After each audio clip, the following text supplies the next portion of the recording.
वसंत आगमनाने सृष्टीने प्रफुल्लित होऊन नवचैतन्य धारण करावे, अगदी तशीच अवस्था पुण्यात स्वस्वरूप संप्रदायाच्या भाविकांच्या मनाची झाली होती. ते केवळ आणि केवळ परमपूज्य जगद्गुरु श्रींच्या आगमनाने. भर उन्हात देखील भक्तांचा अलोट मेळा जमला होता. होरपळलेल्या मनावर भक्तीचा, प्रेमाचा आल्हाददायक वर्षाव होत होता. अशी सुखद अनुभूती होत होती सर्वांना.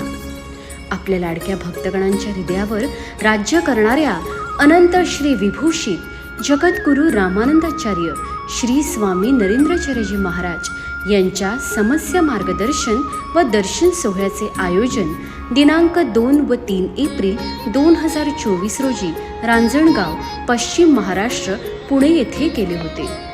परमपूज्य जगद्गुरु श्रींचे स्वागत करण्यासाठी पुणेकरांनी ढोल ताशा, विविध वाद्ये, आकर्षक देखावे अशी जय्यत तयारी केली होती.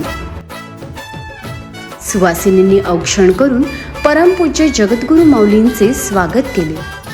सुशोभित अशा प्रशस्त संतपीठावर आगमन होताच भाविकांनी परमपूज्य जगद्गुरु श्रींचे सांप्रदायिक धर्मघोषणांच्या जयघोषात स्वागत केले.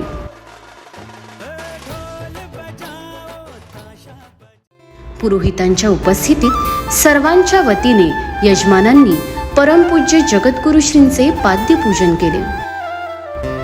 सर्वच भाविक परमपूज्य स्वामीजींचे स्वरूप आपल्या डोळ्यांमध्ये साठवत होते. आपल्या लाडक्या भक्तांशी हितगुज साधण्यासाठी, त्यांना आमूलाग्र मार्गदर्शन करण्यासाठी परमपूज्य स्वामीजींनी माईक हाती घेतला व आपल्या अमृतवाणीला सुरुवात करत ते म्हणाले, दुसऱ्याचं वाईट चिंतू नको. दुसऱ्याचं वाईट ज्यावेळी चिंतावं लागतं त्यावेळेस स्वतःचं होत असतं. दुसऱ्याचा खड्डा खोदतो त्या पहिलं त्या खड्ड्याची उंची मोजण्यासाठी खड्ड्यात स्वतःला उतरावं लागतं. दुसऱ्याचं कशाला वाईट चिंतायचं?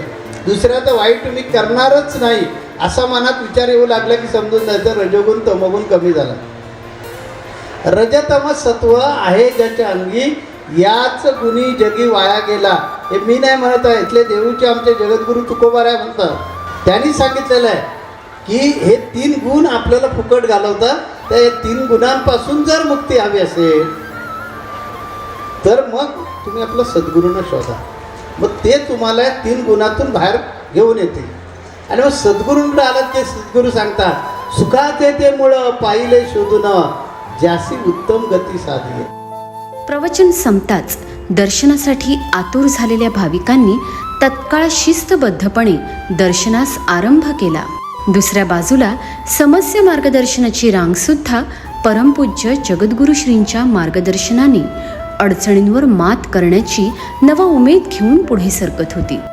लेकरांना आईने प्रेमपूर्वक निहाळावे व त्यांना एका कृपा कटाक्षात दृढ आत्मविश्वास प्रदान करावा, असा हा विलक्षण सोहळा. यावेळी परमपूज्य जगद्गुरु श्रींच्या विचारांनी प्रभावित झालेल्या 609 भाविकांनी उपासक दीक्षा स्वीकारून आपल्या आध्यात्मिक वाटचालीस सुरुवात केली. दिवसभर विविध सेवा बजावताना तल्लीन झालेल्या भक्तांचा उत्साह दुसऱ्या दिवशी सुद्धा दुथडी भरून वाहत होता. कार्यक्रमाच्या दुसऱ्या दिवसाची सुरुवातही तितकीच जल्लोषाने झाली बरं का. या दिवशी 180 उपासकांनी साधक दीक्षा घेऊन भक्ती मार्गात आणखीन एक पाऊल पुढे टाकले. दुसरा दिवस संपुष्टात येताना अंतःकरण जड झाले होते. मात्र पुन्हा गुरुभेटीचा हा सुवर्णयोग येणार या विश्वासाने हजारो भाविकांनी आपल्या लाडक्या गुरुरायांना सांगता आरतीने निरोप दिला. परमपूज्य जगद्गुरु श्रींनी प्रसन्न मुद्रेने आशीर्वाद देत तेथून पुढील कार्यक्रमास प्रस्थान केले. श्री गुरुदेव.